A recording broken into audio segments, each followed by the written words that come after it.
Hi, everybody. Once again, my name is Mark Henderson. I'm with Hanneman Funeral Homes. I've been in the funeral business for 12, 15 years. I wasn't always with Hanneman, but I've been with them for about 3 years now.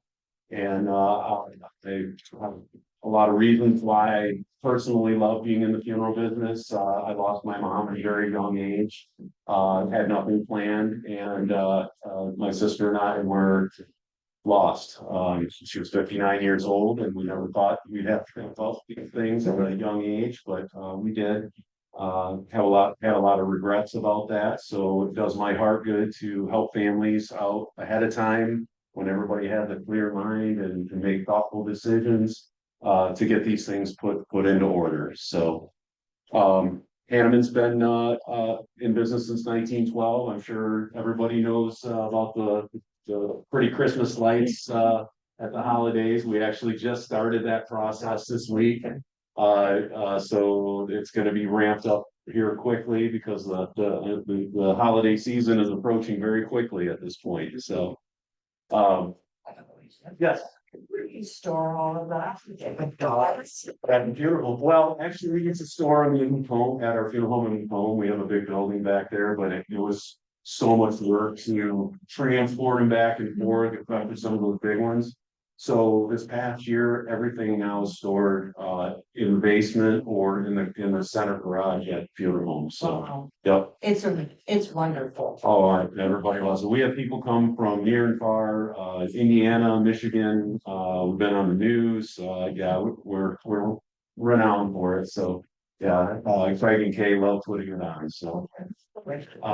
So anyway, as you know, we've been in town. This is what our first location was here in Bowling Green and Weston. We're for two locations, and we now have we're putting up our 11th location here shortly.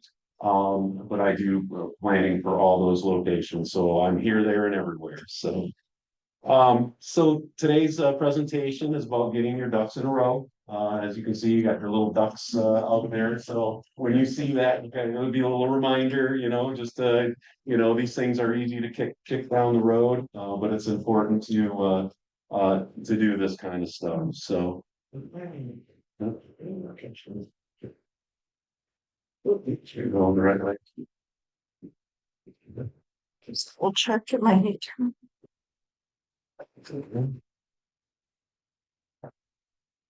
Didn't work earlier. Batteries? No, we just changed the batteries. Sorry. Technology. There you go. Okay, thanks. So not only pre-planning funerals is important, but and I'm sure I heard you just had a presentation here recently about wills and trusts and durable power of attorneys, all that. They all work hand in hand. Highly recommend you getting all these things done on this list. So important. If you leave these things to the last minute, it can be a real headache for the family. So getting your wills, living will, long-term health care, financial trust or plan, power of attorneys, cemetery, if you want to be buried, having deciding what cemetery and what part of the cemetery you might want to be in. And then last of all, your funeral plan, so today we'll cover advanced funeral planning, the benefits, what your options are. I don't really get into costs too much on this, that's more of a one-on-one thing, but and then how you fund your funeral and the benefits of doing so. Go ahead and try it. So how many of you here have had to plan a funeral? Yeah, so, and I'm sure you've been at need. There's a lot of emotions running high, and it's so comforting to know to get these things done ahead of time. in advance. There's so many emotions running through your head that you're making decisions on emotionally based, where if you have these things done ahead of time, it can be very beneficial. So. Oops. So nobody knows when death will occur. I mean, you look at the obituaries every day. I saw a newborn the other day that basically lived 3 days, and then you have another one that lives to be 103. So we never know. If I had a crystal ball and could tell everybody, I would love that. I would love that, but we just don't. Yeah, we would be. So the biggest reason why people do advanced funeral planning is for peace of mind. Just to know that the kids don't have to take care of it. They're getting their wishes fulfilled, and that things are going to be done the way they want. Advanced funeral planning guarantees today's price. If it is something done with our funeral trust, it does completely guarantee our charges. So that's a peace of mind thing. It also eliminates emotional overspending. I know when my mom passed at an early age, I went in and I wanted the best of everything. Mom, it could have been a platinum diamond encrusted urn, and I would have bought it because I wanted the best for mom, and she would have been just as happy to be in a home with. That's the way she was. She was simple, but in our grief, we tend to emotionally overspend. So advanced funeral planning also eliminates family hardships. I can't tell you how many times families will come in. There's no plans made. Nothing has been prepaid or an insurance, at least even an insurance policy. And then the family has to figure out how to scrape together all the pennies to pay for everything. So, advanced funeral plan, when you plan in advance, you can set it up to fit your budget. So, a lot of times people, unfortunately, with the cost of living anymore, people don't have big chunks of money sitting around. So there are payment plans to assist you to make these plans the way you want. So once these plans are made, they are transferable. A lot of people ask me, like, what if I make a plan with you and I move be with my kids in Canton or Arizona or wherever? Anything set up with us can either be transferred to another funeral home, or we have people transfer their arrangements to us all the time. So if any of you have arrangements that you've made elsewhere, they can always be transferred over to us. And we accept whatever has been planned at another funeral home. We accept that. So also, when things are done ahead of time, in the event you ever had to go into a nursing home or a Medicaid, which I deal with on a very anymore with the cost of healthcare escalating, it eats up an estate very, very quickly. $10,000, $12,000 a month is not out of the ordinary for nursing homes. It can eat up an estate very quickly.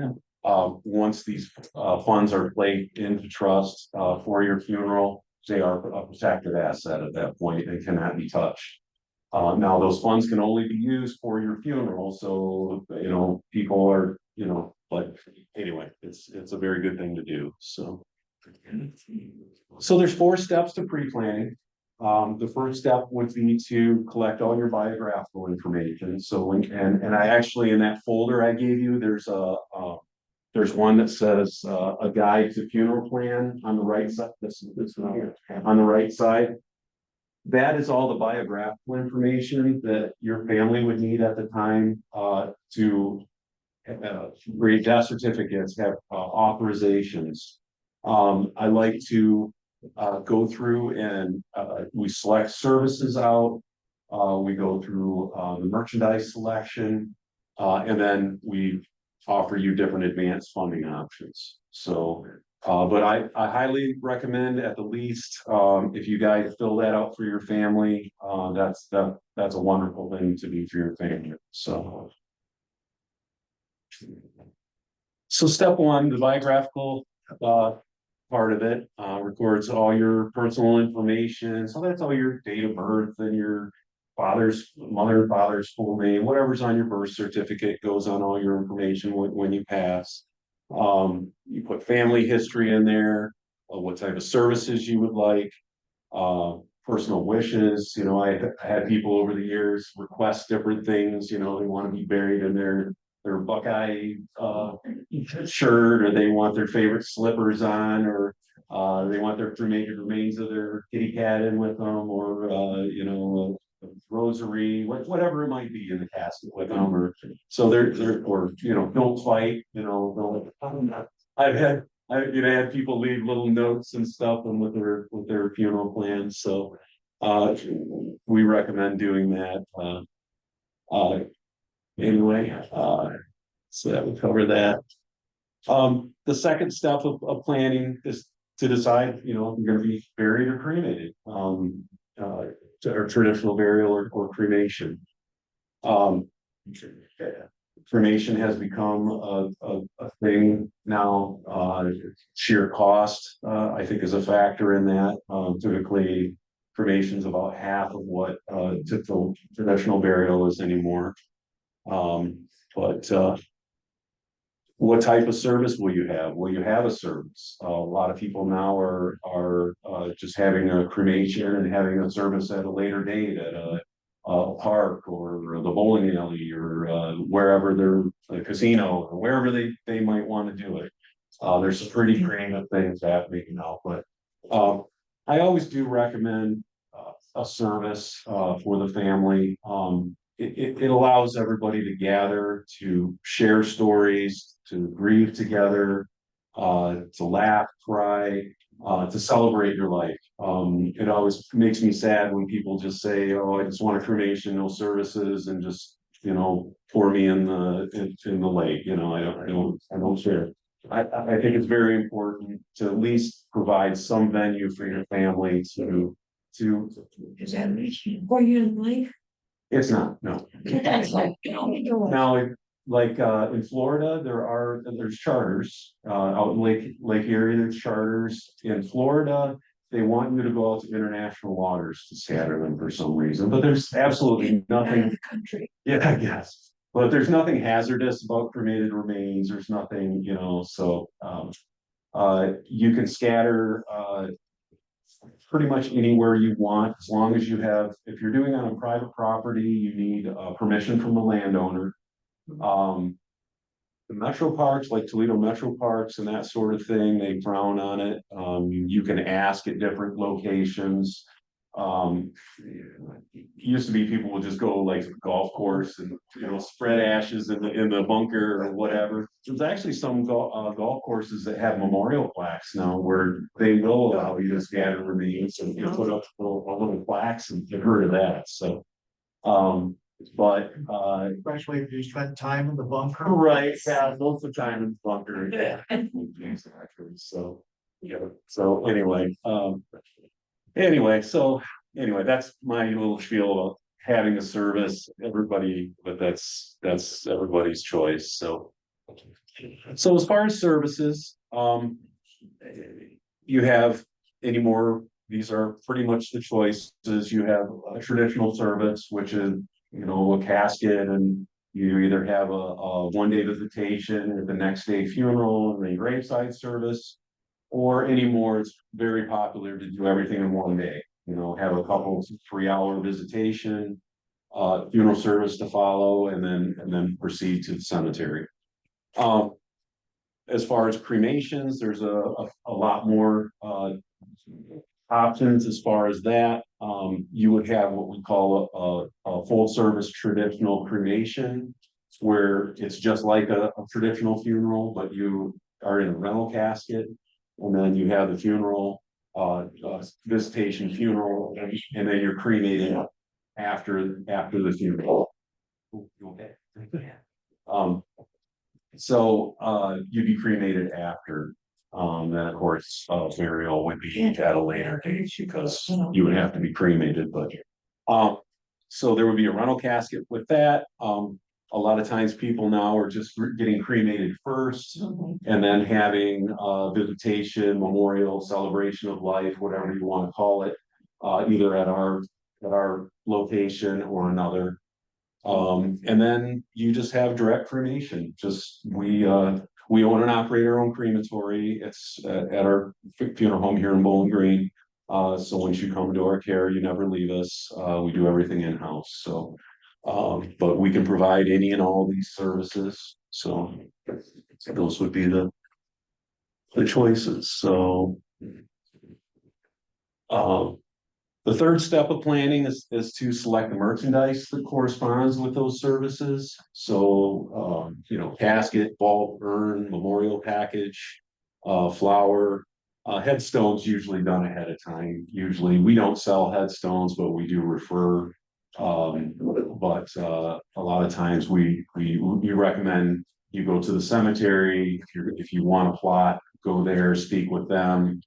Pick your plot out ahead of time so you can kind of get an idea where you want to be at the cemetery.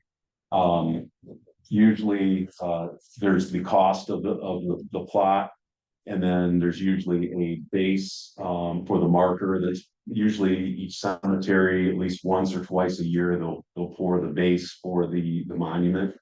That ranges in price depending on the cemetery.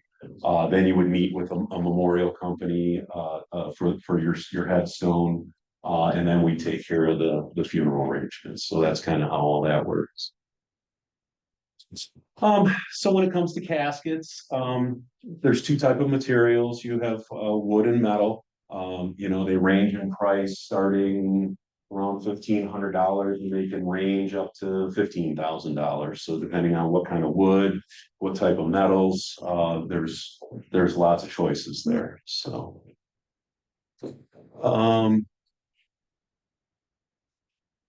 so also required at all the cemeteries in this area are outer burial containers, so a vault or a grave box. So back in the day, here's a good example. Back in the day, the old cemeteries just would dig a hole and then put the casket in and then cover it up with the dirt. Well, nowadays we have the excavators and vault trucks and mowers and everything running over the graves, and that puts pressure and will eventually would crush the casket, and then it would go down, and then everything would go whopper jawed. So the cemeteries started requiring the grave box, the second one. So the gray box is not sealed from the elements. It does allow water and everything to come in and out, depending on the water table at the cemetery. So they started doing doing vaults. So vaults are sealed from the elements. They create once the lid is put on, it creates a seal and it protects the contents. Sealed from the bugs. Yes. So, you know, everybody has a different view on that. A lot of people are ashes to ashes. It doesn't matter. And other people are, I want to be high and dry. So, you know, it just depends on the person. So, but I would say the sealed vaults would be the most common. Other merchandise we talk about, there memorial packages, if you're going to have services. So that would be your service cards or prayer cards, registry book, thank you cards with envelopes, memory candles, laminated obituaries. We have all kinds of different things. And then of course there's jewelry, there's cremation jewelry. We have thummies. We have, so we take a fingerprint, a digital fingerprint of the deceased, and then the family can make jewelry from that. They have key fobs and earrings and. I have this. Oh, you have a ring. Yeah, Okay. it's got the thing, my sister's fingerprint and my fingerprint and my mom's first stone. Yeah, yeah, they're great. The nice thing, so the thing I like about that more than the cremation jewelry is if you ever lose the cremation jewelry, it's just gone. It's gone. We always keep the digital fingerprint on file, so if you ever lost your ring, you could go back and you could have another one made. So, plus a lot of people are creeped out about having actual cremated remains with them. So Right here.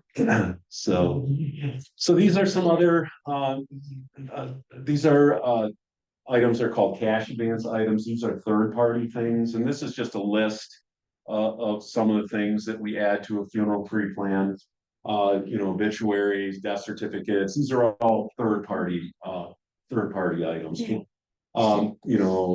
Honorariums, opening and closing of the cemetery, graves, tent setup, hairdresser, luncheons, banquets, permits, documents, sales tax. There's a little bit of everything. So, when people ask me, how much does a funeral cost? Well, everybody's plan is different. Everybody, when it comes to an obituary, some people's obituary will be $150, and some people will be $600. It just depends. But these are all things that people add into plans. I have people that come in, the minimalists, and you have the max, I don't know what they call them, maximalists. Some people that plan for the most, and they say, you know what, if the family doesn't want that at the time, then they don't have to take it. Any services, merchandise, or third-party items at the time, if they're not used, we just write a check back to them. So what is merchandise?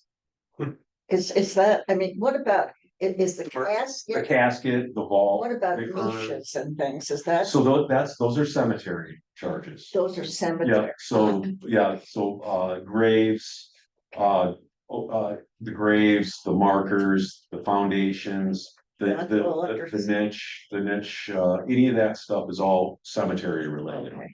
At least with us. Now, some funeral homes do own cemeteries, and of course we don't, so.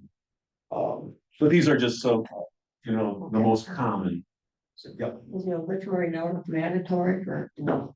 Oh, that's the whole thing in the paper. Yeah, Whatever. so you can post on our website free of charge, and most funeral homes allow it. They all have websites. You can post on our website free of charge. You can go crazy from that. The Independent does pick that up from our website free of charge. But the Bowling Green paper, of course, does have a charge. Usually run around $250 right now for an obituary in the Sentinel. Toledo Blade is way up there. You're talking $600,000-$800,000 for an obituary anymore. In the Toledo Blade. It's great. Big city. Picture, it's even more. Oh yeah, colored picture, and then you can get crazy on that. So, all right. So the fourth step of planning is to once you get all the. Question first is state on the other one before. Yep. State permit. State what's permit. that? So the state of Ohio has two permits. They have a cremation permit or a burial permit. And it's $3. Oh. Been that ever since I've been. Yeah, it's a departure tax. Yeah, it's a departure tax. It's like a big report. Yep. No, actually, when you're born, there is a birth permit that's so if they get you coming, yep. They're always going to get that, and they're going to get state sales tax for any merchandise. So the casket, the vault, urn, the memorial package, any jewelry or anything like that. And death certificates, you have like, that would be what, So 5 of them? So Is that really conservative? in Wood County, they're $25 a piece for certifieds. Yeah. You typically need them for bank accounts, Yeah, insurance right. policies, Seems like you pensions, need a lot more than investments, anything like that.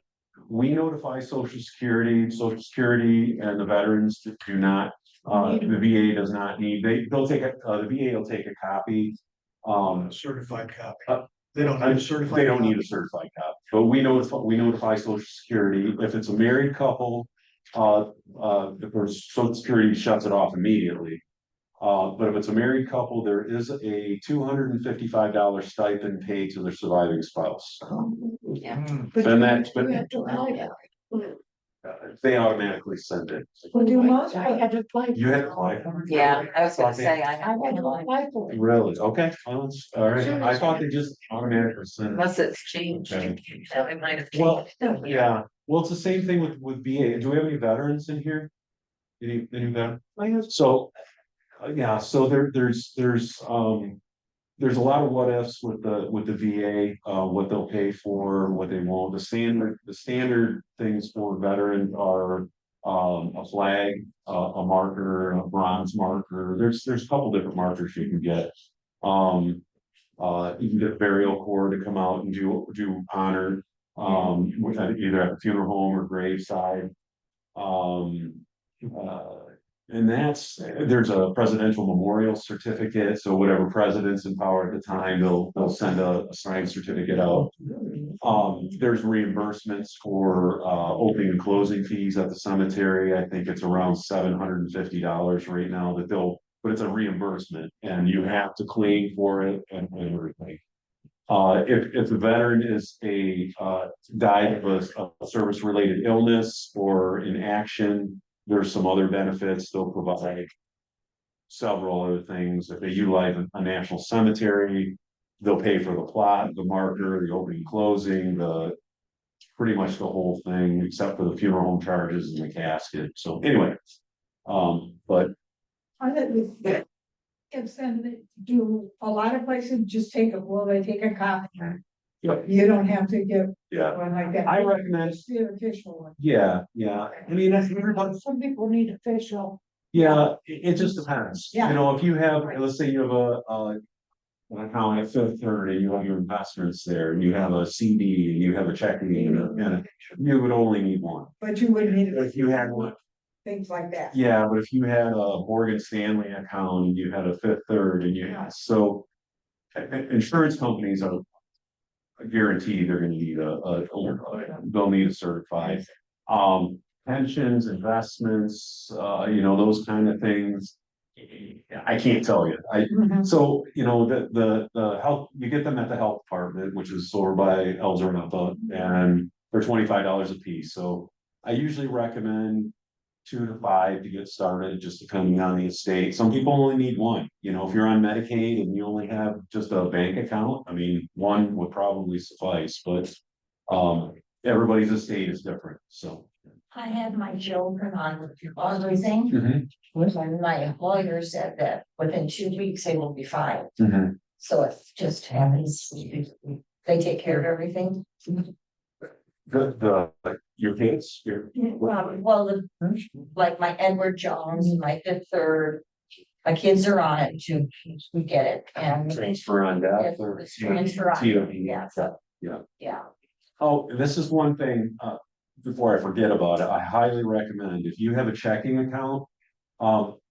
To at least put one of your kids' name, have them on the account with you, God forbid something happens. That they would be able to keep on paying your bills. When my mom died, she was single when she died.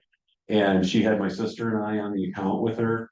We were POD or TOD, whatever it was at the time.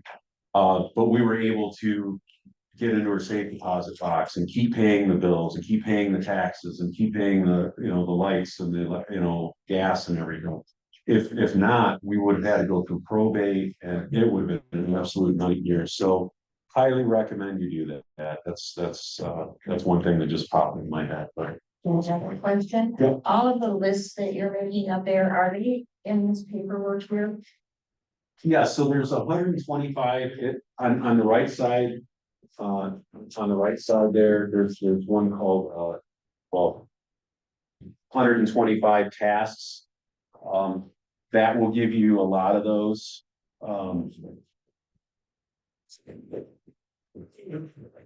This presentation will also be posted to our YouTube channel afterwards. So if you need to go back to look at any specific slides, you can go on our YouTube channel and look at them on there as well.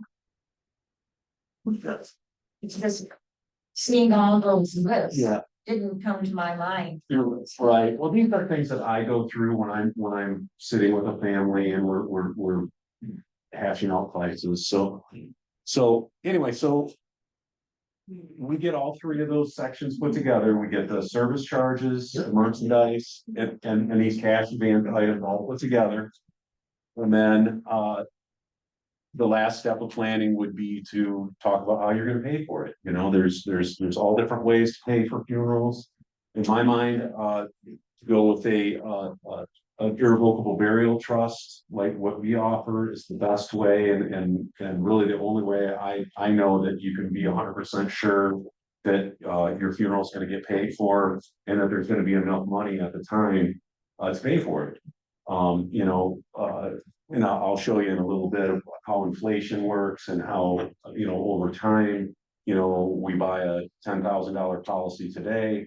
Well, that might be good for today, but 10, 15, 20 years from now, it's not going to do anything. So, well, and I'll show you that here in a minute. So, once again, when you prepay for something, make sure make sure that the expenses aren't left for others. The monies are placed in irrevocably, so they're protected from Medicaid. They are transferable. We have different payment options. There are inside of the payments, if you decide to do a payment plan, there is insurance protection, so that if you died before it was paid off, pays off a complete balance. Unfortunately, I had a lady call me 2 days ago that I had pre-planned a year ago. And there are health questions with the payment plans. You can't be denied for it, but it makes it a graduated benefit. They answered no to all the health questions last November. She called me on Wednesday, I think, and said, my husband just got diagnosed with stage 4 cancer. Oh, And so she's like, I'm afraid things are going to go down quickly. I looked up her paperwork. They did a 10-year payment plan. And from the way it looks, that if he did, just to give her peace of mind, if he does pass, that it will be paid off. And she won't have to make up the balance. And it does guarantee against future inflation. When you do prepay a funeral with us, it does lock the price in. It guarantees it. What is the interest rate? So the interest, it's not interest, it's a cost of insurance. So I always compare it to having insurance on your car. So let's say you buy a new car and you drive off the lot and you get hit by a school bus. The insurance pays it off. It's the same with the insurance premium. It's based on your age and the amount of the plan. So the longer you go out, we offer a 3, 5, 7, and 10-year payment plan. Of course, the longer you go out, you're paying insurance for a longer period, therefore you're paying more. But also that funeral's going up at the same time. So it kind of keeps balance. So these are just some different ways of how people pay for funerals. The first column, of course, is what we offer, the irrevocable funeral trust. It says it answers yes to everything. So that, like I said, that's how you know for sure it's going to take care of your funeral expenses at the time. Any of these other ones, it depends. It depends on Medicaid, it depends on inflation, it depends on what you want. How much your policy, if you have an insurance policy, how much, is it a $10,000 or is it $100,000 policy? If it's $100,000 policy, it's probably fine. So, but anyway, so the funds are placed in an irrevocable trust, like I said, to protect them from nursing homes and Medicaid. So by law in the state of Ohio, we have to put the funds into a third-party trust. So you don't just write Hanneman Funeral Home a big check and we go buy a new Cadillac or go to the casino or something. Yeah, it's against the law. We can't do that. So we use a product, insurance product to hold the money. We're the assignee on that policy. It's essentially an insurance policy. So it's either a fully paid up or a payment plan. But that's held in trust. And then when something happens, we get paid immediately from that trust. Protects you, it protects us, it keeps the funds separate. In the event, like I said, if you moved or we went out of business or you just decided to use another funeral home, you can transfer those assets to those monies to any other funeral home essentially in the world. So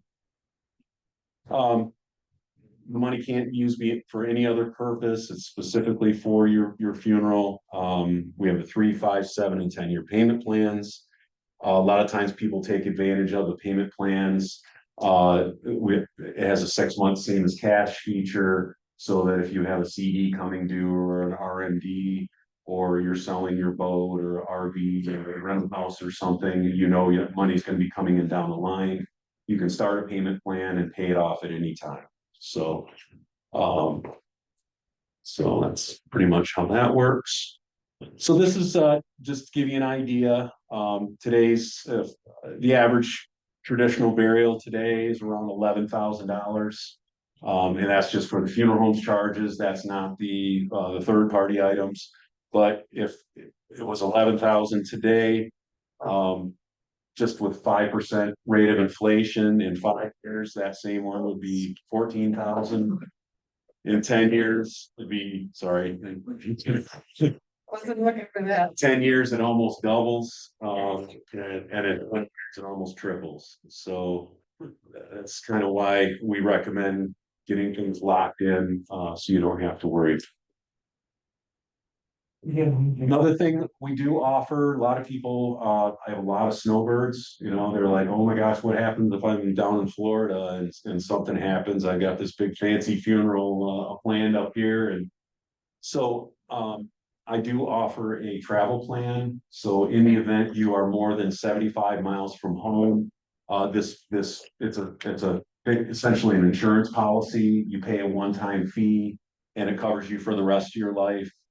We assist with getting you back to us. So right now, in country, if you're in Florida or Arizona, it can, depending on the time of year, could be between $4,000 and $6,000 to get you back here.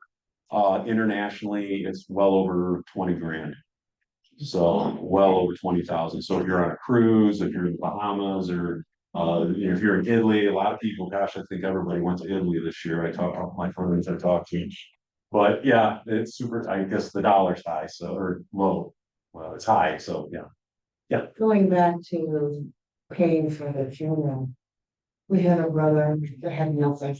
Mhm. The only thing he owed was an insurance policy that my mom brought through another brother because he was some life insurance from Southern. But in order to get Medicaid, we had to wipe out everything. Do you buy the insurance policies? So, okay, that's all. You can assign, so there's different things you can do. You can either cash it in, which, and that case by case, I like to sit down with people and say, okay, what's the face value of the policy versus what the cash value is? If it's kind of even, you're probably better off cashing it in and then rolling that into an irrevocable burial trust with me. Or you can do a 1035 exchange, which is a procedure used in investments you can exchange a like policy for another, as long as it has benefit to the person, which it does because it guarantees, it locks the price in. You can do a 1035 exchange, or you can do an irrevocable assignment of that policy. But like I said, that does not guarantee the funeral. You can assign that policy over. So there's different ways of doing it, but the easiest is just to cash it in. But we didn't cash it in, we assigned it to the funeral home, they took care of it. And whatever, and then the state required me to spend Mhm. the policy. I picked out the most expensive casting it was because I had so much to get rid of. Right. And they said, if you don't spend it, you'll get it back. You won't spend up, I think. Now there are things in a They lot. pay the owner of the policy. Right. How long ago was this? 5 years. So there's other things you can do in the state of Ohio, when somebody's trying to qualify for Medicaid. They can pay for their own funeral arrangements 100%. So that's merchandise, services, third-party items, unlimited in the state of Ohio, which is good because a lot of other states like Michigan and Indiana have stipulations on how much you can put it aside. Like Michigan's like 11,000, and Indiana, I can't remember what Indiana is, but Ohio's pretty liberal with that. You can also pay for your spouses, so if there's one, I'm working with a family right now that one is trying to qualify for Medicaid and the other one isn't, and they just met with the lawyer yesterday. I think they're gonna split the assets. There's a way of doing it. You can split assets and then pay for both uh both of their funeral arrangements, get that all taken care of, put into an irrevocable burial trust. Then there's a stipulation in Ohio that you can prepay for next of kin's burial items. So caskets, vaults, plots, markers. The only service fee you can prepay is our opening and closing fees. So it's a way to protect assets if you are spending down on Medicaid. There are ways of protecting money for next of kin. It can only be used for funeral items, but at least it's not just giving all the money to the state. So yeah, so back to the there is the travel protection. I highly recommend that if anybody, 75 miles isn't that far. So, and I don't know if anybody's ever taken an ambulance ride, but you know how expensive those are. So if you do any kind of traveling, that's highly recommended. So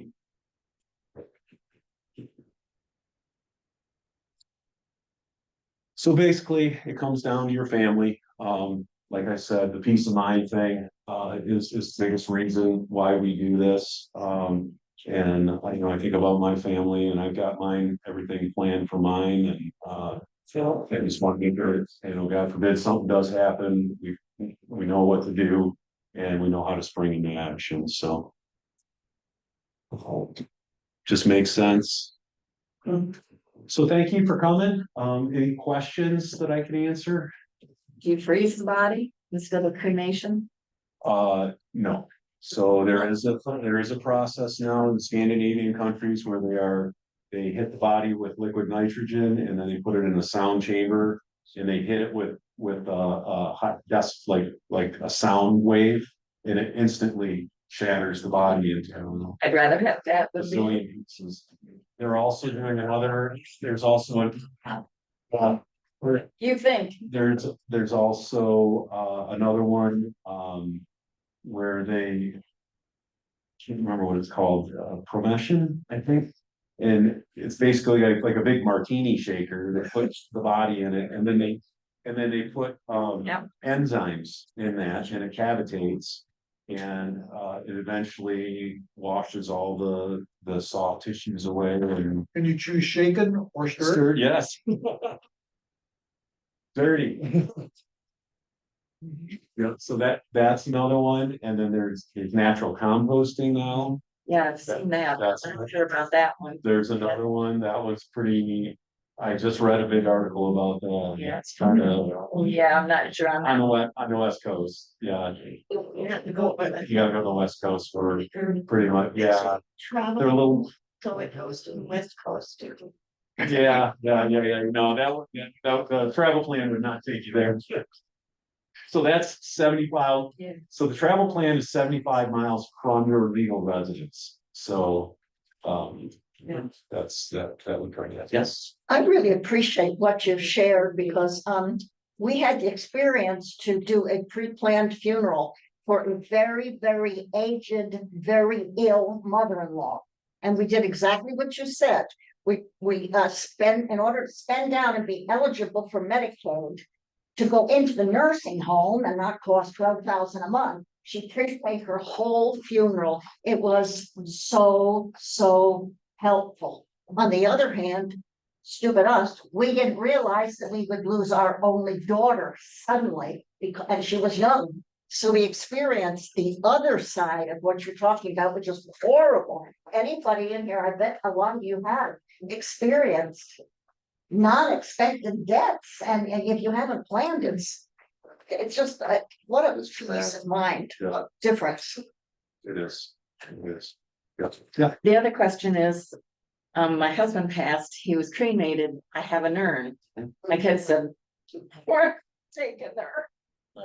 So is there places to not be buried so much, but to keep the urn? Is there like the crematoriums or whatever they're called? Cemetery, yeah, really, cemetery is really the only place. I mean, do they have, other than a cemetery plot?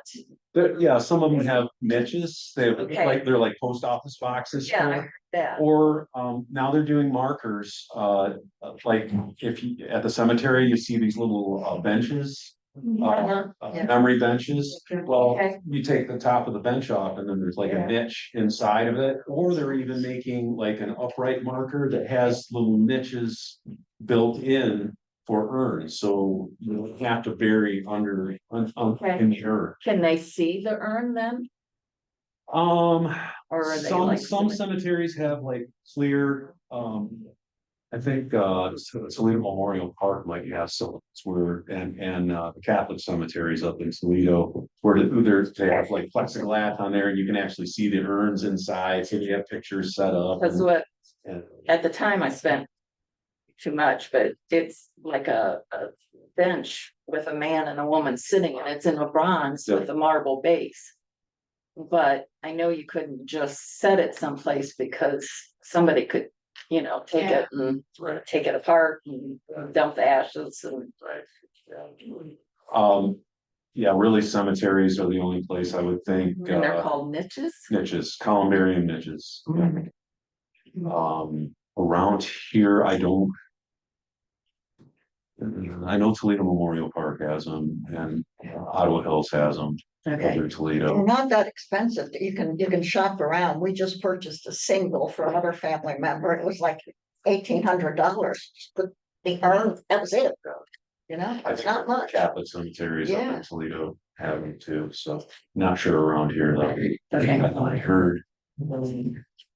Maybe Memory Gardens. Mhm. Do you work with the different cemeteries then? I'm not a funeral director, so I don't, the funeral directors, the funeral directors do, when it comes, when it's time to bury somebody, they do, that's what they do. They deal with the cemeteries and the clergy and the churches and the banquets, we do usually call the Canyon or Beckett's or the golf club, whatever. I don't know if you guys ever been to our location for a banquet. We have a beautiful banquet hall, with a grand piano, and you can have up to 100 people in there, but we actually had a wedding in there recently. That's right. Yeah. No, it's a beautiful, I mean, it's, yeah, well, it was one of our part-time workers that when he was going into the service and he wanted to get married before he left, so it's an inexpensive place to have a wedding, but we've got, it's got a beautiful kitchen in there, and usually people, either the churches will come in and put on lots of food, or they'll get food from, Kroger, Meyer, Costco, or whatever, or one of the banquet facilities, but yeah, that's our job, is to assist with any and all that stuff. As much as the family wants us to take on, that's us. If they want us to help them, and put the obituary together, order flowers, whatever it might be, memorial packages, the video collages, the whatever it might be, that's our job to facilitate all that. So, Question about someone to be cremated. Do you have to be embalmed to be cremated? No. Embalming is, no, it's not required. If you're gonna be shown, it's not state law that you have to be embalmed, but it's our practice, we won't. Well, yeah, you We want won't. to shoot around for a while. Yeah, we won't, it's just it's not, but it's not state law, that you have to be embalmed to be shown, we won't. It's just. Was there a question? Yeah. Do you, if you are cremated, and there's no one to leave the ashes to, is that okay? What you do with the ashes? I mean, or do I have to? Some sort of disposal, do I make those arrangements? And the second question is, what if you donate your body to science? How does that affect kidneys? Does not come. So it depends on where you donate your body, like UTMC, so there's a process. If you're donating your body, you have to get ahead of, you gotta get a hold of the school first. They have a whole packet they send out to you. You gotta fill out all your information. I think there's, you gotta donate $100 or so. It's a small donation. They do have the right of refusal. So, you know, if they have too many bodies at the time, or you have some kind of disease that, you know, they don't want introduced or whatever. I don't know the specifics, but I do know that there have been instances where people have set up for donation and they weren't able to donate. So then that fell back on the family to figure out what they were gonna do. So I don't know how, I don't think it happens very often, but it is a possibility. They do their thing, they send the body back. So there's there's two different things here. So there's tissue donation and organ and tissue. So that's, you know, you sign up on your driver's license, you know, I want my corneas or my skin or whatever. That's all done before you come to the funeral. Because that all has to be done very quickly after death occurs, because obviously, you know, things happen quickly. So, but then, if you are, a body donor, we can facilitate that. We can provide transportation to the, you know, to Ohio State or U of M or UTMC. We can facilitate any of that. So. And what about the cremation? I mean, So they provide the cremation after the schools. They have use of your body up to a couple years. And then they have I've heard they have a wonderful memorial service every year. I heard it's really a nice service that they put on. And then when they're done with you, they cremate and then they notify the family and then you come. do you set that up ahead of time? Yes, Okay. with the And you school. said sometimes they can refuse. They can, yes. What if you set it up and in the meantime you contract something they don't want, do they refuse it? If it's something that yes, Okay. they can refuse it. It's maybe if it was, you know, COVID, you know, back when COVID was, you know, I'm sure they would have not taken if you would have had COVID, so. But now it's, it's probably cold now. Yeah. Different subject. If somebody wants to come in to Hanneman for consultation, just to see what the options are, and they leave without doing anything, is there a charge for that first consultation? No, it's absolutely free. No, there's no obligation, no, you know, yeah, so. Thank you. Yeah. If you donate parts of your body, does it conform? Or do they have to have a closed casket or can it be still open? So like organ donation and tissue donation and all that? Yeah, typically it's still open casket. Yeah. The funeral directors have their magical ways of, you know, it's been amazing over the years. I tell you, I'm not gonna get too graphic on different things, but I've seen some amazing people when they come in and then when they're laying in the casket, you just can't believe they're the same person, so. Lately, I had 5 classmates die in a week. Oh, wow. And my friend, so I took action. I went ahead and kind of stone on my this thing else. And to this do a lot. And you know what you want. Right. And I knew where I wanted to be it. My dad had thoughts in me, you know. So I got done. So don't hesitate to do it now. Get someone training. Yeah, it's a good thing to do, so. We ought to, we run the. I mean, 12:30 is usually. Okay. So in your packets, I gave a lot of information, my card is in there. Like I said, there's no obligation if you would like to sit down, my card is in there, my phone number, my cell phone, my email is in there. Or if you didn't have any questions, you can just call me.